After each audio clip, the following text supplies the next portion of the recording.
अस्सलाम वालेकुम जी, क्या हाल है। उम्मीद करता हूँ कि आप सब खैरियत से होंगे। आज की करियर गाइडेंस की वीडियो में बात कर लेंगे कि how to become a laboratory technologist.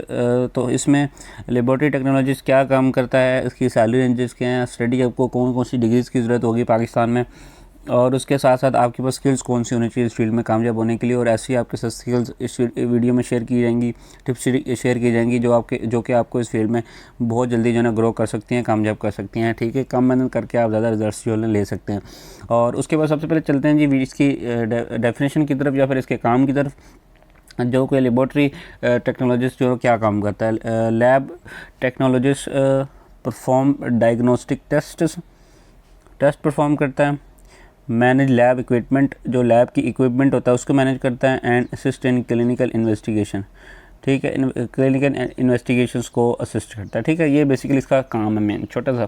ठीक है, मैंने शॉर्ट डेफिनेशन आपके लिए लिखी हुई है। उसके बाद जो सैलरी रेंजेस उसमें आप बात की जाए तो सबसे पहले जो हमारे पास स्टार्टिंग है वो 25,000 से आपके पास आराम से हो जाएगी। 25,000 मिनिमम आपके पास सैलरी लगेगी, और उसके बाद 1,50,000 के राउंड अबाउट आप जो है ना मैक्सिमम से ज़्यादा भी कर सकते हैं अगर किसी अच्छे इदारे में आप जो है ना काम कर रहे हैं। ठीक है, वैसे ये 25,000 आपको उस टाइम मिल जाएगी जब आपकी स्टडी भी कंप्लीट नहीं होगी, फिर भी आपको जो है ना इस फील्ड में जो है ना जॉब मिल जाएगी, इतनी सैलरी मिल जाएगी। ठीक है, उसके बाद growing demand in hospitals and private labs.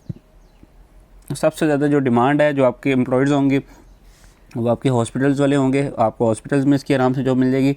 Plus इसकी प्राइवेट जो लैब्स हमारे पास, जैसे चुगताई लैब है, शौकत खानम की लैब्स हमारे पास, और काफ़ी ज़्यादा लैब्स हैं जो कि बहुत ज़्यादा फेमस हैं।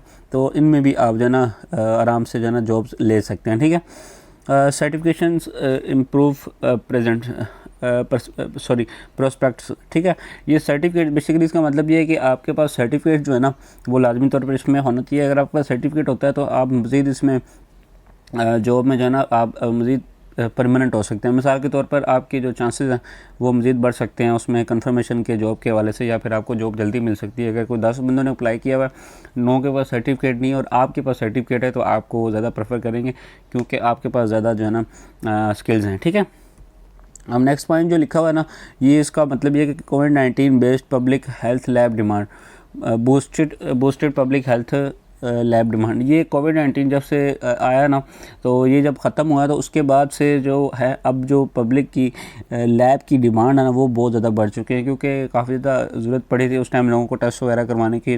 तो उसकी जो रिक्वायरमेंट थी वो इतनी ज़्यादा थी कि पूरे पाकिस्तान में जो है एक तरह से एमरजेंसी नाफिज हुई थी।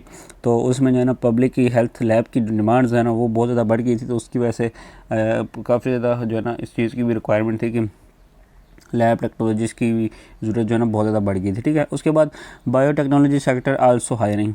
बायोटेक्नोलॉजी में भी आपको जो हायरिंग की जाएगी इस वीडियो में, इस फील्ड के लिए। ठीक है, उसके बाद सबसे जो मेन चीज़ थी वो हम डिस्कस कर लेते हैं, वो है एजुकेशन। आप जो है ना, क्योंकि पाकिस्तान में अगर आप देखें स्किल्स तो आपके लिए ज़रूरी है ही हैं, लेकिन आप एजुकेशन के बगैर मेडिकल की फील्ड में कम अज़ कम नहीं जा सकते। ये बात आपने लिख के रख लेनी है। इसके अलावा आपके पास कोई ऑप्शन नहीं है, आपको लाजमी पढ़नी पड़ेगी। आप एजुकेशन कौन सी कर सकते हैं जी? आप बीएस कर सकते हैं इन मेडिकल लेबॉर्ट्री टेक्नोलॉजी, या फिर बीएस कर सकते हैं इन बायोमेडिकल साइंसेस। ये आपके पास दो चॉइसेस हैं। इसके बगैर भी अगर कोई यूनिवर्सिटी और कोई प्रोग्राम करवा रही है इसके रिलेटेड, तो जिसमें आप कुछ इस तरह की चीज़ें रिलेटेड सीख सकते हैं और बायोटेक्नोलॉजीज़ की फील्ड में जा सकते हैं, तो आपको जो है ना लाजमी तौर पर इसमें जाना चाहिए। ठीक है, उसके बाद स्किल्स के बारे में देखें तो लैब टेस्टिंग की आपके पास स्किल होनी चाहिए, इक्विपमेंट हैंडलिंग की आपके पास स्किल होनी चाहिए क्योंकि आपने यही चीज़ें यूज़ करनी है। उसके बाद सेफ्टी प्रोटोकॉल्स के बारे में आपको पता होना चाहिए, क्योंकि आपने फ़िज़िकल इंस्ट्रूमेंट्स वगैरह इस्तेमाल भी करने हैं मेडिकल के, तो उसकी सेफ्टी के हवाले से आपको पता होना चाहिए। उसके बाद डेटा एनालिसिस के बारे में भी आपको इन्फॉर्मेशन जो है ना लाजमी तौर पर होनी चाहिए। ये कुछ 4 से 5 स्किल्स हैं जिनके ऊपर आपने लाजमी तौर पर काम करना है। ठीक है, और जो नेक्स्ट आपके पास चीज़ है वो है कि आपने सबसे पहले इसको स्क्रीनशॉट लेना है। ये फ़िलहाल अभी आपको 3 नज़र आ रही हैं करियर टिप्स, इंशाल्लाह 2 मज़ीद मैं आपके साथ शेयर कर दूँगा। इन तीनों का आपने स्क्रीनशॉट ले लेना है क्योंकि ये मोस्ट इंपॉर्टेंट जो है ना कह सकते हैं, एक लाइन जो है ना बहुत कीमती है। फर्स्ट जो है वो हमारे पास है get certified by professional council. Professional councils कौन सी हैं? HEC, higher education commission. आपने जो है ना सर्टिफिकेशन जो लेनी है वो सर्टिफाइड जो है ना कौंसल से लेनी है, प्रोफेशनल कौंसल से लेनी है अपनी जो इसकी फील्ड में है। ठीक है, उसके बाद हमारे पास है स्पेशलाइज इन हेमाटोलॉजी, माइक्रोबायोलॉजी, या फिर बायोकेमिस्ट्री, इनमें से आपने किसी भी एक में स्पेशलाइज कर लेना है, ठीक है। अगर आप इस फील्ड में जाना है तो ये आपके लिए जिसको कह सकते हैं प्लस पॉइंट होगा। उसके बाद maintain strict hygiene and safety standards, आपने अपनी ज़िंदगी में भी कह सकते हैं या फिर अपनी फील्ड में कह सकते हैं, जब भी आपने काम करना है आपने स्ट्रिक्ट हाइजीन और सेफ्टी के स्टैंडर्ड्स को जो है ना फॉलो करना है, ठीक है। उनको जो है ना लाजमी तौर पर इसमें ऐड करना है, ताकि जितनी आपकी हाइजीन स्ट्रिक्ट होगी उतनी आपकी साफ़ सफाई सुथराई ज़्यादा होगी, सेफ्टी स्टैंडर्ड जितने हाई होंगे आपके उतनी आपके जो गलती के चांसेस हैं या फिर कोई हादसात के चांसेस हैं वो मज़ीद जो है ना कम हो जाएंगे, ठीक है। उसके बाद जो नेक्स्ट हमारे पास है वो है lab software and data tools. इसके बारे में हम डिटेल से बात कर लेंगे कभी अगर आप कमेंट करना आपको ज़रूरत हुई तो, क्योंकि लैब सॉफ्टवेयर भी आपको इसमें सीखने पड़ेंगे। जो आपकी रिपोर्ट्स वगैरह होती हैं, रिपोर्ट की एंट्रीज़ होती हैं, वो सारा कुछ ऑनलाइन होता है। तो मैक्सिमम जो अब रिपोर्ट्स होगी हैं वो मोस्ट ऑफ द जो हमारे पास बड़ी बड़ी हॉस्पिटल्स हैं या फिर लैब के हमारे पास हैं सेक्शंस बने हुए हैं पाकिस्तान में, आउटलेट्स बने हुए हैं, वो सारे ऑनलाइन कर रहे हैं रिपोर्ट्स को, ठीक है। और उसके बाद जो नेक्स्ट एडवाइस है वो है कि do internships in reputed labs.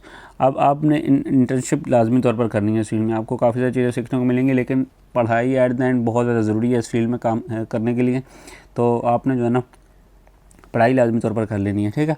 उसके बाद नेक्स्ट है जो रिलेटेड फील्ड्स के वाले से बात की जाए तो आप इन फील्ड्स में भी जा सकते हैं सेम डिग्री के साथ और सेम स्किल्स के साथ। कुछ आपको मज़ीद कुछ सीखने की ज़रूरत पड़ सकती है इस फील्ड में, लेकिन आप जो है ना करीब इन फील्ड्स में भी जाना नाम से जा सकते हैं। सबसे पहले पैथोलॉजिस्ट असिस्टेंट की फील्ड में आप जा सकते हैं। उसके बाद माइक्रोबायोलॉजिस्ट की फील्ड में जा सकते हैं। बायोकेमिस्ट की फील्ड में आप जा सकते हैं। मेडिकल टेक्नोलॉजिस्ट की फील्ड में आप जो है ना जा सकते हैं। उसके बाद रिसर्च असिस्टेंट की फील्ड में जो है ना आप इजीली जा सकते हैं, ठीक है। ये बहुत ज़्यादा इंपॉर्टेंट है 5। तो उम्मीद है कि वीडियो आपको पसंद ही होगी। पसंद आई तो दोस्तों के साथ लाजमी तौर पर शेयर करें, तो वीडियो को लाइक करें, चैनल को सब्सक्राइब करें। मिलता हूँ फिर किसी अच्छी सी वीडियो में। अल्लाह हाफिज़।